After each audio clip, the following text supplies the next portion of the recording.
Francis Ngannou a quitté l'UFC en claquant la porte. Et depuis, cette dernière met tout en œuvre pour faire oublier l'héritage de la superstar camerounaise. Un comportement que le sulfureux Israël Adesanya a d'ailleurs commenté sans filtre, avant l'UFC 305. Francis Ngannou va entamer un nouveau chapitre de sa carrière de combattant, le 19 octobre prochain. Cette date marquera en effet les grands débuts du Predator au PFL, face au colosse Renan Ferreira.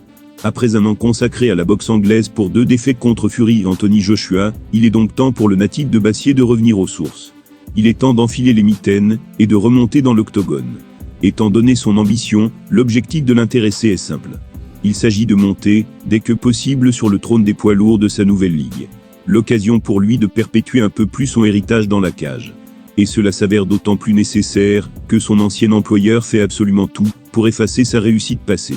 On parle là bien évidemment de l'UFC, que Ngannou avait quitté en fin d'année 2022. Depuis cette rupture, c'est le froid polaire entre le Camerounais et Dana White, patron de l'UFC, et ce dernier fait tout son possible pour dénigrer son ancien combattant. Il avait même tenté une opération assez honteuse impliquant les origines de ce dernier. Ce qui n'avait forcément pas plu à beaucoup de monde. Grand ami de la superstar, Israël Adesanya a d'ailleurs lâché une grosse mise au point à son sujet avant l'UFC 305. Voilà ces mots: vous ne pourrez jamais effacer Francis Ngannou de l'UFC. Je vais le dire, ça fait partie de l'histoire, on doit réparer ça. Je n'aime pas ça, je n'aime pas qu'on essaie juste de faire oublier une partie très importante de l'histoire. C'est stupide, c'est vraiment stupide. Mais on va réparer ça, ce sera pour plus tard, mais on va remettre de l'ordre dans tout ça. S'Izzy a tenu de tels propos avant son choc pour le titre contre Dricus du Plessis, c'est parce que ce dernier a récemment déclaré qu'il était le seul vrai champion africain de l'histoire de l'UFC. Problème, Ngannou l'a été avant lui, et ce, pendant 2 ans. Sans parler d'Adesanya et Kamaru Usman bien sûr. La fédération n'a toutefois rien fait pour infirmer les propos de Duplessis, de quoi en énerver plus d'un. Israël Adesanya est l'un des plus gros noms actuels à l'UFC. Mais il reste avant tout l'un des meilleurs amis de Francis Ngannou. Adesanya n'apprécie donc guère le traitement réservé à ce dernier par Dana White et ses collaborateurs depuis le divorce.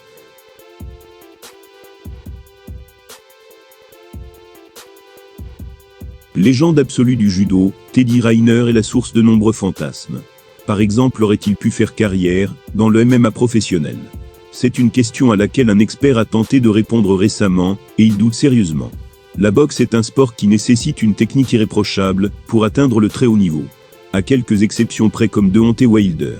Mais ce n'est pas le cas avec le MMA, qui est beaucoup plus permissif. Notamment dans les catégories les plus lourdes. Francis Ngannou est peut-être le meilleur exemple de cela, lui qui est devenu champion UFC grâce à sa force hors du commun. Peu importe la manière, il lui suffisait de toucher son adversaire pour l'endormir. Parce que cette discipline est relativement simple d'accès, plusieurs athlètes professionnels ont déjà décidé d'abandonner leur sport pour se lancer dans le MMA. C'était le cas de Brock Lesnar dans les années 2000, et plus récemment encore de l'ancienne vedette NFL Greg Hardy. Eux ont passé le cap, avec plus ou moins de succès, ce qui alimente forcément quelques fantasmes. Par exemple, face à la carrure imposante de Teddy, de nombreux fans se demandent ce qu'il donnerait dans une cage. Son talent de judoka lui donnerait un avantage certain dans les phases de grappling. Et ses 2,04 m feraient de lui un monstre d'allonge. C'est un sujet sur lequel Clément Marcous s'est penché sur sa chaîne YouTube, avec son expertise habituelle. Pour lui, difficile de se projeter. Il a déclaré « Alors déjà je ne pense pas que Teddy Riner passera au MMA aujourd'hui à son âge.